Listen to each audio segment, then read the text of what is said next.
Surely. What about Johnny Bravo? Terrific show. Hey there, mama.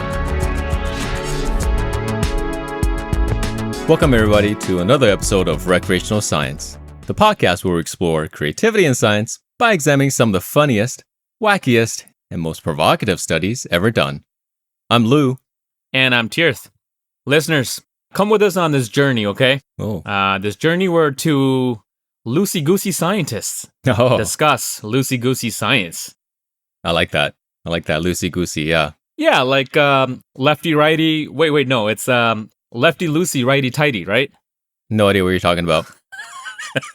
We've gone over this. I don't know any of these nursery rhymes. That's right. We talked about this a couple episodes ago. Mm-hmm. Well, you got some homework to do, man. You got to get caught up on these things. No, please. I have science to do, Tirth. Oh, is that right? I do. Wow. Every day. Wait, real science or recreational science? Both. Depends on your perspective. Well, I guess the word science in there, so it's fine. Yeah, exactly. Tirth, man. Haven't talked to you in a couple of weeks. How's your week been? The week's been good. I was sick earlier this week. You know, I had the sniffles. I powered through. Sick again? Yeah. Well, you were sick 2 weeks ago, if I remember correctly. We had to delay recording. Yeah, that's right. But I powered through and I recorded that episode. You know, it's like Michael Jordan had the flu game. This was my flu episode. I see. Okay. That's why that episode was so bad. I see. Please, you say that all the time. Explains a lot. Hey, you got any tip for the sniffles, man? I seem to get them a lot, you know? You do? Yeah, you know, it's interesting how you get the sniffles and you say it's because you're getting sick when we both know. Wait, hold on. No, hold on. We both what else know could it that, be? you know, it's you occasionally you'll indulge in a little, What? you know?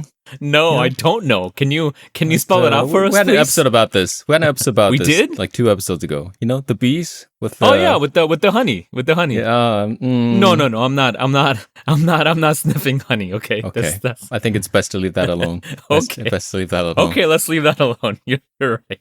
So what I'm really getting is you don't really have a remedy for my sniffles. Me? I'm just a pathologist, Tirth. Why are you asking me for medical advice? Didn't you study FGF and nasal turbinates in mice in grad school? Oh, please. Very different. Very different. Don't humans have turbinates? Not olfactory turbinates. Oh, I see. Common misconception. I see. Well, clearly I had this misconception. Yeah. Check yourself, please. Tirth, why don't you ask me about my week? Well, I was just about to, man, but you jumped the gun. Oh, okay. Please. So please tell me, how's your week? Thank you for your question, Tirth. Oh, Thank you're you. welcome. You're welcome. I was abroad, you know. Oh, very cultured. Yes. I was abroad. Yeah. Because, you know, I travel. Of course. Like to travel. Like to explore new cultures. Explore foreign lands. Yeah. You should try it out sometime. It's very nice. Well, we'll see. Let's just say there are some hurdles to this. Oh, interesting. We'll leave that alone, too. Okay, yeah, let's leave that alone, too. Okay. So you were in Mexico, right? One of your favorite places. I was in Mexico, yeah. I was in Cancun research conference. It's very nice, very nice. Okay. What'd you do at this meeting? What didn't I do, Tirth? Okay. Of course, you know, I was the keynote speaker. I get invited to... Yeah, we had a whole episode about this. To give keynote talks all the time, as you know.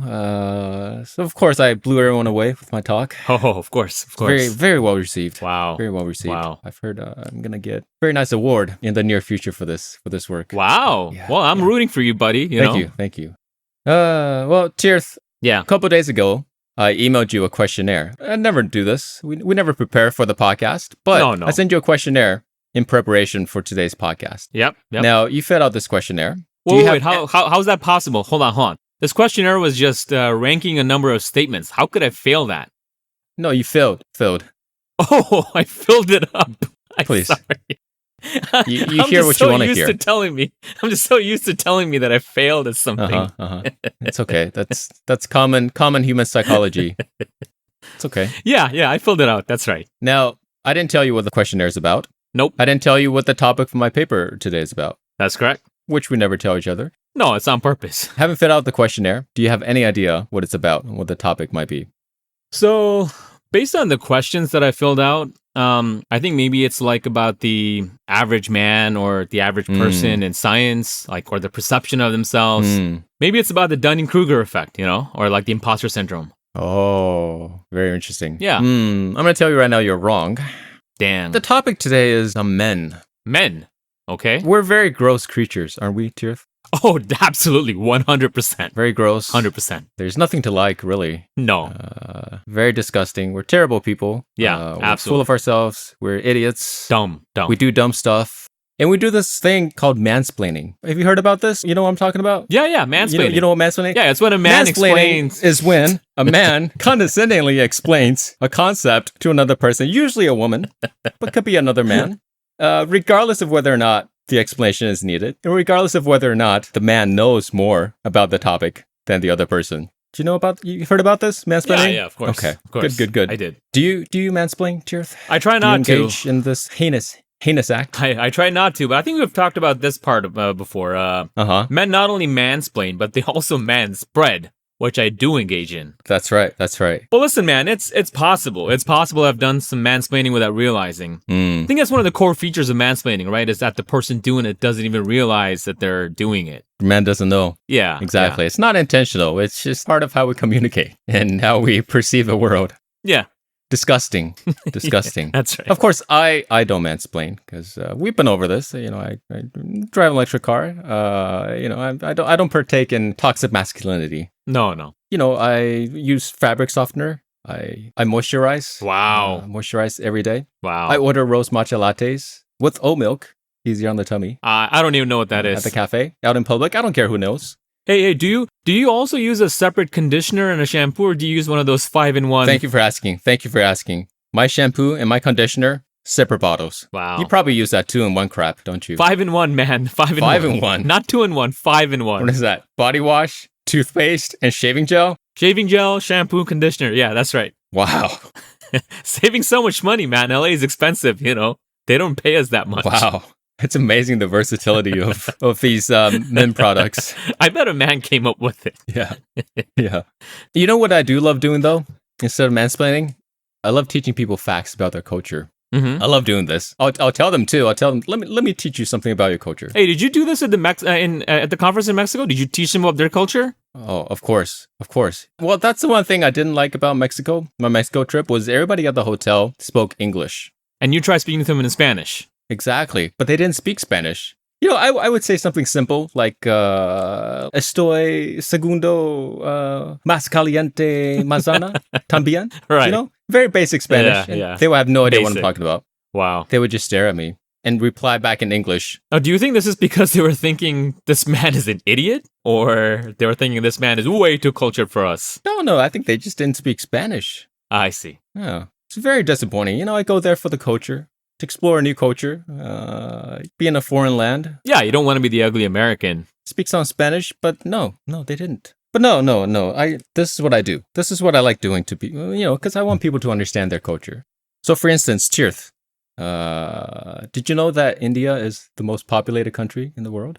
Yeah, I did know that, yes. Did you know that Indian food is known for their use of spices? Yes, I did know that too, believe it or not. Okay, now you know. Did you know that Hindi films often incorporate song and dance numbers? Oh, is that Very right? elaborate song and dance numbers? Yeah. Wow. This is what I contribute to people when I converse with them, you know? Wow, incredible. It's not mansplaining. I'm No. just trying to teach people about their culture. Right, because you're a giver. Yeah, You're a giver. Exactly. Yeah. I'm a very giving man. Mhm. I'm glad you agree. Mhm. But other men, you know, they partake in mansplaining. There's some famous examples of mansplaining. If you look up on Twitter, for instance, a man once explained to a doctor what an X-ray is. A female doctor. A 22-year-old woman was once explained what a square is. Another woman was mansplained about how to spell her own name, which is pretty incredible. Yeah. That's peak, man. That's peak mansplaining It's good right stuff. there. So a couple of female scientists asked, why do men mansplain? Okay. Why do it? What is the psychology underlying this phenomena of mansplaining? Or does it even occur at all? Maybe it doesn't really occur. Right. That's the first question, right? Because anecdotally, it does seem like it does. Exactly. But is it actually a thing? Because there's no scientific evidence behind it. Right. Until now. Okay. Wow. So the study, it's called Mansplaining Explained, the role of the better than average effect and the interpretation bias and accusations of mansplaining. Wow. Okay. It's published in 2024 Great year. in the journal Psychology of Language and Communication. Oh, great journal. Very good journal. The scientists are from the Netherlands. So studies have shown that men and women actually have very similar psychological traits. Like we're not all that different, but there has been plenty of studies that have shown that men think themselves to be better than average. Yeah. That's the better than average effect. Men think themselves as being smarter than average. Also stronger than average. All people do, but the effect is stronger for men than women. Well, there's also this thing where men think they'll be able to fight off a bear. There's like a poll that was going around on Twitter. And studies have also shown that men tend to have higher self-esteem than women. Yes. So the scientists asked, does this contribute to mansplaining? And the other part is something called the interpretation bias. Okay. Which is effect of interpreting an ambiguous social situation as negative. Specifically, in this case, it would be if a man explains something to you, do you interpret that to be condescending rather than helpful or just neutral? Right, because a man is explaining it. Right. Or anybody, really. Even if it's done in a neutral way, you interpret it as condescending. Right. So they did a couple of studies. The first study looked at the better than average effect. Okay. Here, they asked, do men think they know more than women? Okay. So they asked 247 participants, half male, half female, to fill out 2 questionnaires. The first questionnaire presented 15 very common conversation topics that may induce mansplaining. The 15 topics were chosen to be gender neutral. So there were topics like music, food, movies, stuff like that, art. And the subjects were asked to rate how much they knew about each topic compared to the average man or woman. Okay. So they were randomized to compare themselves to either the average man or the average woman. They were asked to rate themselves on a scale of 1 to 7. Hey, just like I was. Yeah. We'll get to you. We'll get to you in a second. Okay. So 4 will be, you're about average. If you gave yourself a 4, no better than average. Right, yeah. How do you think the men did? Well, I think numbers are probably different when they're comparing themselves to other men or to other women. Actually, it wasn't. Oh, okay. Yeah. Wow. Okay, so I think the scores are like 6 or 5.8 or something. Actually, it was 4.1. Wow. Yeah. So bang on and like average. For women, what do you think? Lower than 4, like 3.2. Actually, basically exactly 4. Really? So slightly lower than the men, but not statistically significantly so. Very close. 4.1 versus 4.0. So at least in this study, they didn't really see better than average effect, basically. Yeah. I gave you the same questionnaire. Oh, there's only like 5 questions. Yeah, it's modified. I didn't want to, take up too much of your time. But let me just tell our audience how you did. Okay, go ahead. You rated yourself an average of 5.8 on a scale of 1 to 7. Wait, are you going to tell them what the questions were, though? No, please. No. 5.8. Wow. Listen, man, one of the questions was, do I know more than the average man about South Asian cuisine? Yes, and you gave yourself a 7. Well, yeah, of course, compared to the average man. Compared to the average man. Cheers. Did you know, we've talked about this, but did you know the most populous country in the world is India? Yes, we just talked about this. That doesn't mean the average man is Indian. Pakistan, very populated country, highly popular. Bangladesh, very populated country. Okay, that's true. I would argue that the average man in the world is Indian or South Asian. Maybe. Okay. Maybe. So cheers, please. 7, please. You don't even live in South Asia. I used to. I lived there for 15 years. No, please. Cheers. Okay, well, how about modern art? You should tell your listeners that I rated myself average when it comes to modern art. That's the only one you gave yourself an average score at. Everything else was 6 and 7s. Well, the other ones were neuroscience and neurology, like my day job. Have you done the study to make sure that you know more than average? Well, no. Or is that an assumption? It's an educated assumption. 5.8, Tirth. No wonder you're a mansplainer. Wow. Listen, man, listen. Let me explain something, okay? Just Please. by definition, just because there's an average, that means that there has to be people who are above average, and people who are below average. And it's interesting how you think you're above average, basically in every case. Well, in those questions... Nothing was below average. Nothing was below average. Please, it was... Please, Tirth. It was a random set of questions. Right, okay. Okay. Well played, man. Well played. So, first part of the study, didn't really find a better than average effect. Second questionnaire asked the question, are men more likely to offer explanations in conversations than women? Okay. So the participants were given 6 conversation scenarios.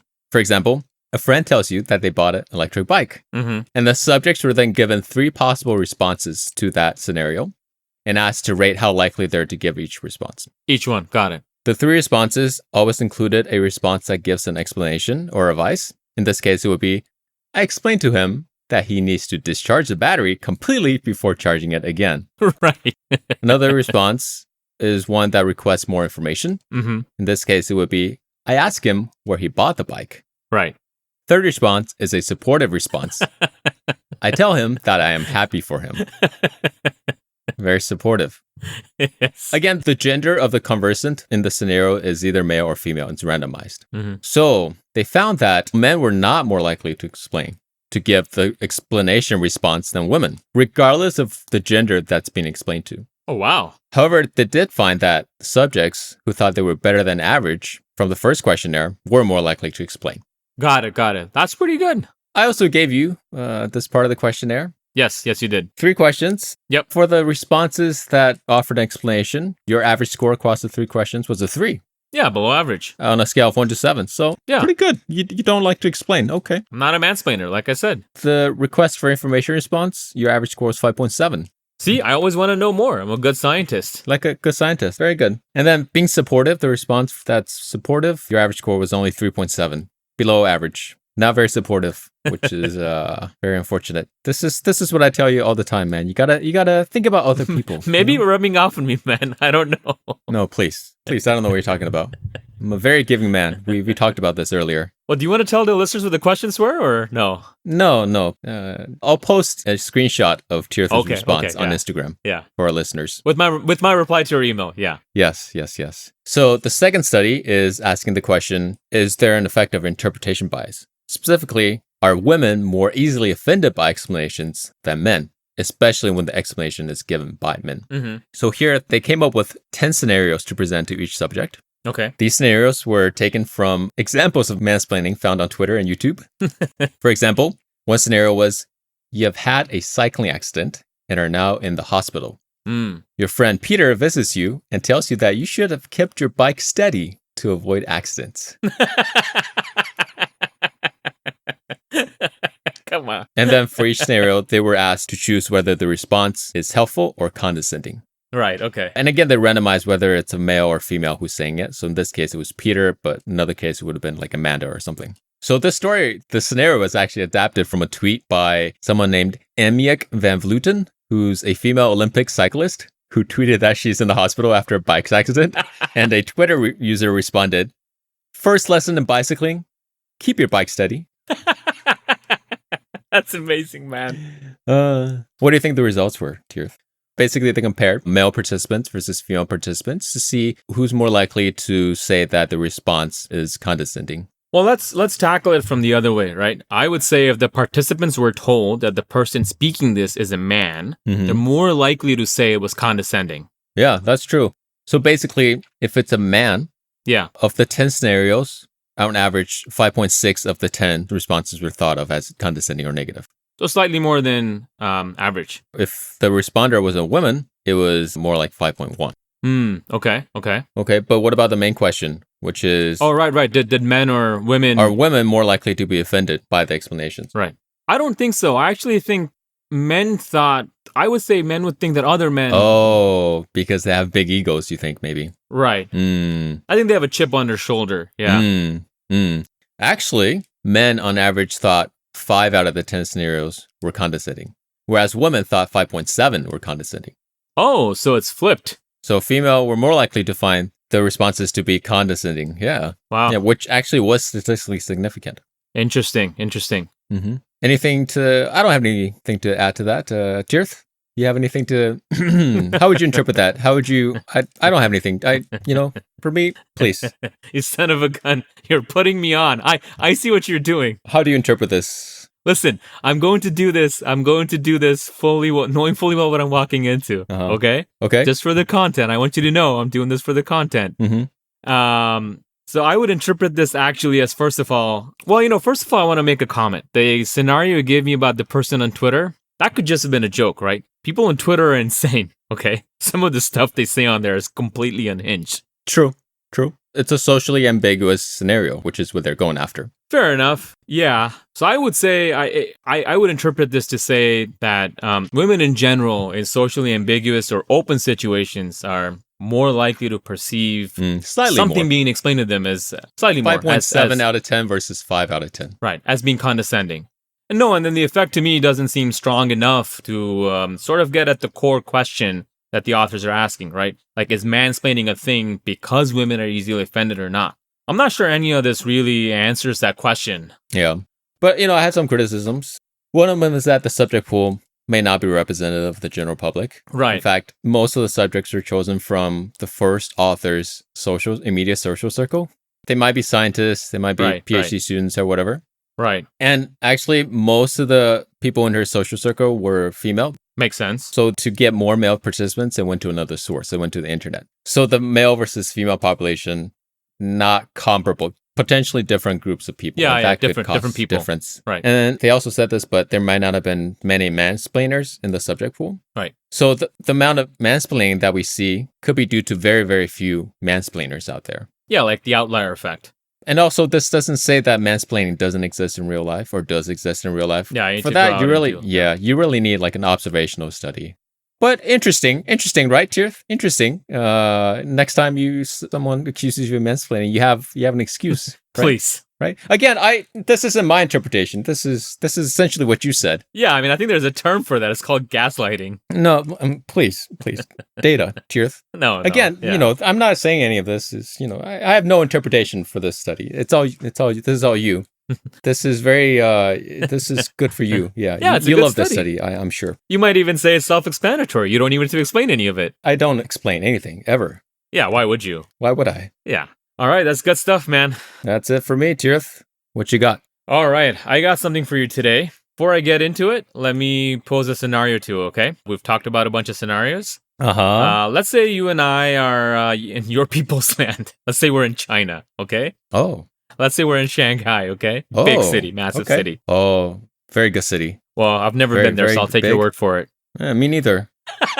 Actually, I take that back. As a man who travels a lot, yeah, of course I've been to Shanghai. Please, go ahead. Very cultured. Yeah, very cultured. Yeah. So let's say you're standing outside a train station. Okay. And one of China's famous bullet train comes in. I get out of the train, and you're standing like really far away from me. Let's say you're standing like a football field's length away, like 100 yards away. So I'm on the station platform watching you get off a train from a football field away. Right. And me, of course, me being your best and perhaps your only friend, how long would it take for your brain to recognize my face, you think? Well, keep in mind again, as I said, I'm your best friend, perhaps your only friend. Perhaps, okay. As you know, in Asia, there's not a whole lot of diversity. Absolutely, which is why I picked China for this part. You would stand out very easily given your dark complexion. My beard. Yes, your beard, of course. Yes. We're gonna cut out the thing I said. So I would say a football field away. Am I looking in your direction? Yes, you are. Let's say you are. I'm looking directly in your direction. Probably take me like a second. Okay, that's pretty good. That's pretty fast. Mm-hmm. So this phenomenon, right, of recognizing faces and objects, how quickly our brains are able to do it. Mm-hmm. If it's someone that we know or recognize, it's always, it's pretty fast, and it's been a burning question in neuroscience. How does our brain do it? Mm. And so that's the subject of today's paper. Oh. The title, it's actually from my own backyard. The title is Invariant Visual Representation by Single Neurons in the Human Brain. Okay, this paper was published in the year 2005 in the journal Nature. Very good journal. Very good journal. And these people are all at UCLA. The lead author is a neurosurgeon. Wow. Okay, so before we get into this, do you have any thoughts? Because over the course of history, a lot of philosophers and neuroscientists have had a lot of conjectures about how the human brain recognizes faces and objects. Do I have a guess? Well, I'm not a neuroscientist, so I'm guessing maybe different parts of the brain might react to different features, or different neurons might react to different features, and maybe they transmit that information to another set of neurons, and maybe they transmit to it. It's like a network. So exactly, yeah. So a lot of people have thought the exact same thing you just said. But then there's a second group of people who've been saying for a long time that there's probably a small population of neurons, or single neurons, that are dedicated to specific faces and objects. So there's a term for this, okay? It's called the grandmother cell. So I would have a neuron for Tirth. Yeah, that's right. Specifically for recognizing Tirth. That's right. In what part of the brain? In the temporal lobe or the hippocampus, somewhere like that. In the hippocampus, okay. Yeah. I will have a Tirth neuron. Yeah. I will have a neuron for my mom. Right, exactly. I would have a neuron for apples. Yeah. But if you spend just an extra 10 seconds on this, you realize pretty quickly how absurd this sounds. You mentioned your mom, and in fact, someone theorized in the 1970s at one point that you probably have cells to recognize your mom, but then people realized that if you have that, you must also have a different cell for your mom standing up, for your mom sitting down, your mom upside down, You know, the more I think about this, the more it makes sense. Because before the time of cell phones, we had to remember people's phone numbers, right? Yeah. And that's really hard. But then there's an invention called speed dial, where with a click of one button, you can reach the person you wanted. Yeah. Very convenient. This will be the brain version of a speed dial, where you dedicate one neuron to one person who's really significant in your life. Well, there you go. You should have been a neuroscientist, my friend. That is the main hypothesis for this study. I see. They're saying that there are single cells or small groups of cells in people's brains to recognize famous faces. Oh, for famous faces, for like celebrities too. Yeah, and that's how this was done. Oh. All right, so here's the setup. Uh-huh. As I said, the lead author is a neurosurgeon, so they selected 8 patients. These are patients with really bad epilepsy, so they have uncontrolled seizures, okay? Oh. To the point where there are multiple medications, and as a last resort, what happens to these patients is that the neurosurgeon goes in, takes out a part of the brain that's generating seizures. In order to identify the region of the brain that's causing the seizures, what they do is they implant electrodes directly into the brain. So now you're recording from a very small population of cells. Okay. So they had these patients, they have these guys in the hospital hanging out for a couple of weeks. They're recording from the brains 24/7. And they can record individual neurons, you're saying? They can, yes. Depending on how the setup is done, it's like small groups or even single cells. Wow, okay. Very cool. Yeah, it's very cool. Technically very challenging, but very cool. So they said, well, we have 8 patients. Let's take advantage of this opportunity. Very good. Thinking like a good scientist. The data they presented on this paper is from 3 of those 8 patients. They had a screening portion where each of the 8 patients was given a laptop, and the researchers flashed 94 images on average of celebrities and landmarks on their screen. And they're recording from their brain the entire time. Just in a row, like sequentially. Yeah, correct. But it was all time. So, for example, the people they showed them were people like Kobe Bryant, Mother Teresa, Saddam Hussein, Jennifer Aniston, The Simpsons, Osama bin Laden. Oh, okay. I don't know why. Did they have to include Saddam Hussein and Osama bin Laden? I mean, I guess it was 2005 and the Iraq War was going on, so maybe. I don't know. Okay. All right. So for landmarks, they had the Sydney Opera House, the Leaning Tower of Pisa, stuff like that. Okay. The Taj Mahal, which is from India, by the way, in case you didn't know. Of course. Yeah, thank you for explaining it to me. Of course. I appreciate it very much. Of course. Yeah. I'm a teacher. Continue, please. So in response to each images, they recorded the neurons and they looked at 2 things. In response to each image, is there a specific population of cells or a single cell that's firing a lot more than normal? And if so, is it firing a lot quicker than normal? A lot quicker than normal, the time scale is like 300 milliseconds to 1 second. So it's like the time you said it would take you to recognize my face in China. Okay. And they looked at all these images. They picked out the images that elicited the strongest responses. So not all the images triggered all the neurons, right? Only a subset of them did. So if they found that a neuron was triggered, it would suggest that that neuron has a role in recognizing the image? Yeah, exactly. They said, can we identify a special or unique population of cells responding to one thing only? And the first patient characterized here, this patient had a group of cells, a group of neurons that fired only in response to Jennifer Aniston's face. On average, between 300 and 600 milliseconds. That's it. Okay. Out of the 94 images he was shown, this specific group of neurons only responded to Jennifer Aniston's face. I see. Okay, and they would say that these neurons are used to recognize Jennifer. Yeah. Okay. Maybe he had a crush on Jennifer Aniston, which many people did back in 2005. So maybe these were just cells that were sexual attraction, maybe. Did they have a control? Other attractive Yeah. So they had like Halle Berry as part of this. Okay. But here's the other kicker, okay? This set of cells responded to Jennifer Aniston only when she was the only one in the picture. Her pictures were with Brad Pitt.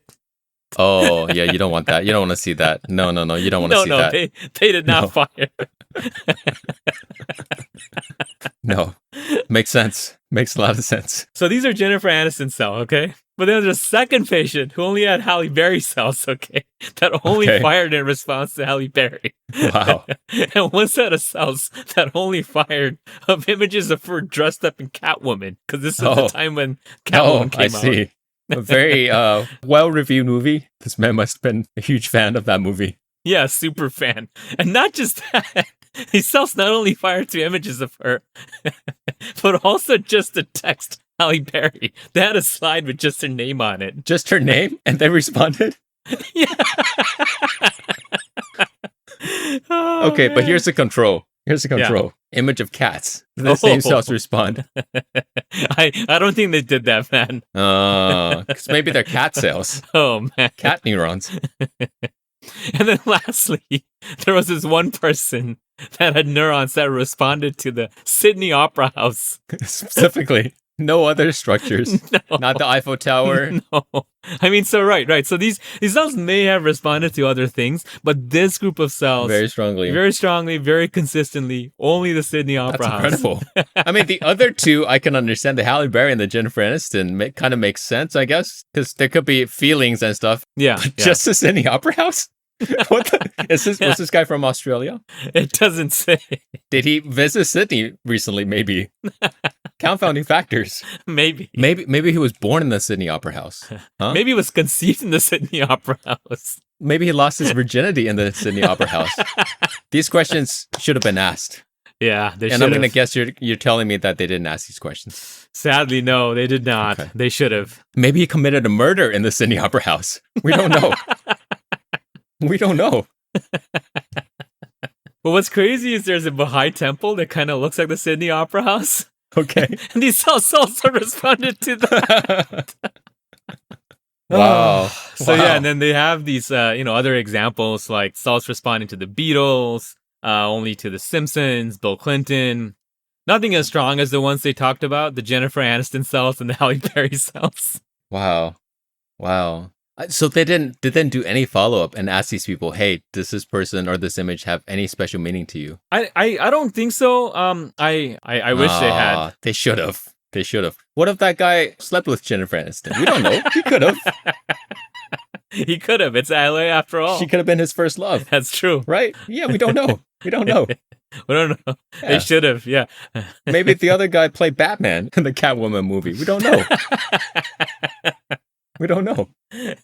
Well, the other incredible thing about Halle Berry and the Catwoman is that they showed images of other actresses in Catwoman, and these cells didn't fire.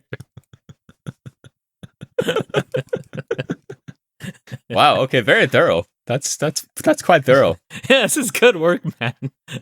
I should just walk over to the lab and ask them, hey, did you follow up on all of this from they should 20 years ago? Because they've published other studies, like other cells that respond to like moral situations, and but I didn't really see a follow-up to this specifically. I also tried finding, and maybe I should dig deeper. It's like, what did Jennifer Aniston make of this? Did she, was she flattered? Was she disgusted? I don't know. And how many people have this neuron? Right, right. That's what I want to know. Yeah. So, like, does like every teenager that grew up watching Friends, do they have this, Probably. The Jennifer Aniston neuron. Wow, that's great. No, the Sydney Opera House, though, that really gets me. Definitely did something in the Sydney Opera House. He committed some heinous crime. Yeah. He did something really bad. Or really good in the Sydney Opera House. We don't judge on this podcast, right? Maybe he just loves good architecture. Maybe it's a thing. Oh, maybe. Wow. What's the take-home message here? Well, the take-home is, many years ago, some guy came up with the idea of the grandmother cell, and people laughed at him. But turns out he was more closer to reality than. Why did he call it the grandmother cell? Well, I think the story goes that originally the idea was the mother cell, like you said. But then another guy responded and said, "Wait a minute! If you have a mother cell, you must also have a grandmother cell. If you have a cell that just recognizes your mom, you must have one that." Yeah, exactly. Oh, yeah. Do you have your grandmother in speed dial though? Oh, of course I do. Oh, wow. Okay, very good. I'm a good grandson. What can I say? That's very good. Well, any thoughts on this? Wow. No. This blew me away. Blew me away too, man. My own backyard, cutting edge. The other thing they could have done is shown people images of like their loved ones. Yeah. And see if that elicited a response. Right. if the idea of a speed dial neuron is true, then they would, right? Yeah, I mean, I think that's probably true, right? If you think about it, that's probably the next logical conclusion is that there has to be like one for your parents or your best friends. Maybe like you with me, when you see me at the airport or the train station, Tirth neuron. Yeah, that's right. One single neuron transaction. No multiple synapses required. That's right. The neuron connects to the retina. Yeah, directly. Revolutionary idea, man. It's just a cone cell from the retina. It's a retina retina cell. Yeah. Yeah, no neuron needed. Wow. Oh, very good. Very good, Tirth. I guess that brings us to the end of another episode. Tirth, what did you learn today? Lou, I learned today that anytime someone asks, tell me something about their life. Let's say a friend comes up to me and says, hey, my dad's very sick. I should just start saying that I'm happy for you. Yes. Be supportive. Yeah, like you said, I'm not supportive enough. I think I should start doing it more. Exactly. Like, hey, I broke my leg. I'm happy for you. Exactly. Yeah. Very supportive. Good. Well, what did you learn today? I learned today that I really should visit the Sydney Opera House. Something very special about that place, and I've never been. I think we're missing something. Yeah. A place of great significance. Yeah. For sure. All right. Thank you guys for listening to our show. We really hope you enjoyed this episode. And if you like listening to us, subscribe, tell a friend, and leave us a 5-star review on whatever platform you listen to us on. It'll help us out a lot. All right, guys. See you next time. Bye. Recreational Science is produced by Scientific. Have questions, comments, or suggestions? You can email us at recscipod@gmail.com. That's RECSCIPOD. Or you can find us on Instagram, Blue Sky, and YouTube at recscipod. Our theme music is by the musician Dasein. You can find links to his work and all the papers we discussed in the episode description.